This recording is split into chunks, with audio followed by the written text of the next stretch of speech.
8. Cal's muscles ached, heavy and unused.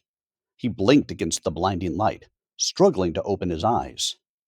His left arm felt tight, constricted.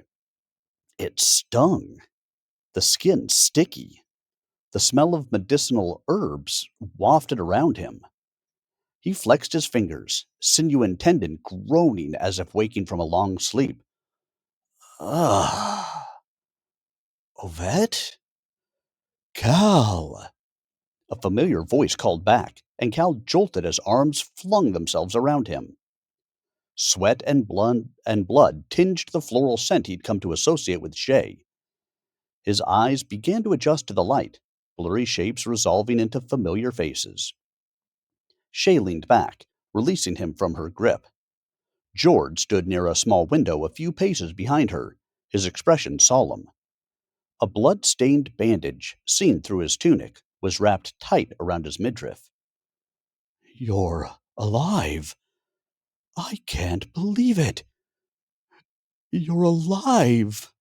Shay wiped a tear from her cheek, her voice trembling. Where am I? Cal asked, noting elements of the room. Birds squawked outside, their calls drifting into the room. The dull clang of a metal bell echoed in the distance, mingling with voices discussing the haul they brought in. The air, thick with the tang of salt, tickled his nostrils. You're in Undis, Shay replied. What? Cal tried to sit up, but his body refused the command. How? What about Igni? What about Ovette? George scoffed, turning his attention away from the window and toward Shay. Barkis will want to know he's awake. Without waiting for a response, George left the room. Shay, what's going on? Why am I here? Cal asked, his chest light in spite of the deep ache. Cal, how did you do it? How did you cut the chain? Shay stared at Cal, searching his eyes for some kind of answer. The chain? I don't know. Shay dropped her gaze, eyes watering all over again. The shake and rumble of the chain room came back to Cal. The memory of the booming voice in his head. Ovette, laying unconscious as everything went dark. The pit in his stomach told him something terrible had happened. Shay, what's going on? Where is Ovette? Is she... Cal couldn't finish the sentence. Shay's expression told him the answer before she spoke. Cal, something happened after you cut the chain. Shay's voice broke, her gaze fixed on the floor. The volcano. It erupted. The embers. Igni. It's gone. She spoke through held-back tears, bringing her gaze up to meet Cal's. Ovette. She's dead. No. No, I don't believe you. Cal's voice cracked, his hands trembling as he gripped the bedsheets. I'm sorry, Cal. There was nothing we could do.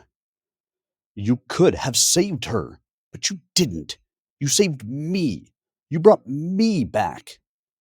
Cal pushed Shay off the bed. Why am I still here? His voice carried the events of the last few days. It was too much for him. Ovette was gone. Igni was gone. Everything was gone. His chest ached as he struggled to breathe. He felt like throwing up and screaming at the same time. He wanted to get up, wanted to go back, wanted to help, to do something, anything. But his body refused him, muscles screaming in protest as he tried to move. Ah! The door to the room opened, and a man stepped in, his skin as rough as bark. Jord followed close behind. The stitching in the newcomer's dark leather armor bulged against his muscles. A man built for battle. His stone-like gaze locked onto Cal, his expression unyielding. Jord looked minuscule in comparison. Anyone would next to this mountain. Jord, Shay, give us a moment, he said, his voice rumbling from his chest. Shay did as she was told without question. She gathered herself and took one forlorn look at Cal before leaving the room. Jord gestured with an open arm to guide her out. Suppose you're wondering where you are, the man said, his tone gruff. Undis. Shay told me. Aye, but did she tell you where in Undis? I don't care. I won't be staying long, Cal said, determined despite his pain. And where do you imagine yourself running off to? The man's eyes narrowed, his steel gaze boring into Cal. Or is it back to? Cal didn't reply. He tried to match the stranger's gaze, steel on steel. But something in the man's expression told him he wasn't as intimidated. I'm afraid there's not much to go back to. Igni's a molten lake by now. Nothing could have survived that eruption. You don't know that. True, but you don't know that it did either. And you going off and getting yourself killed would be a considerable waste of talent, he said, seeing through Cal's bravado. Who are you? Barkus, Shay's father, rebel, David Nuisance, and the guy you want on your side. Why? With Igni gone and the Gyfted dead, I imagine your highest priority is going to be getting some good old-fashioned vengeance. Barkus rumbled, lighting a thick cigar and placing it in his mouth. Stick with me and mine, and I'll give you as much vengeance as your little hollow-born frame can manage.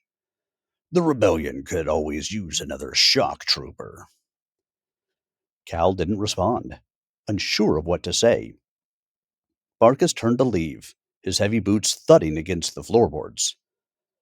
Think on what I said, he called over his shoulder as he opened the door. Welcome to the rebellion, Cal. The doors thudded shut behind him, leaving Cal stuck staring at the spot where Barkus had stood. To his side, he noticed his dagger and Leif's shattered sword lying on top of a desk. Next to them lay a battered and worn coin pouch, the cloth singed in a few places. Cal reached out, his fingers trembling as they closed around the pouch. I like it just the way it is. Ovette's words flashed in his mind, and Cal couldn't hold back any longer. He clutched the pouch to his chest and cried, the deep, hopeless cry of a boy who had been frightened and helpless for too long.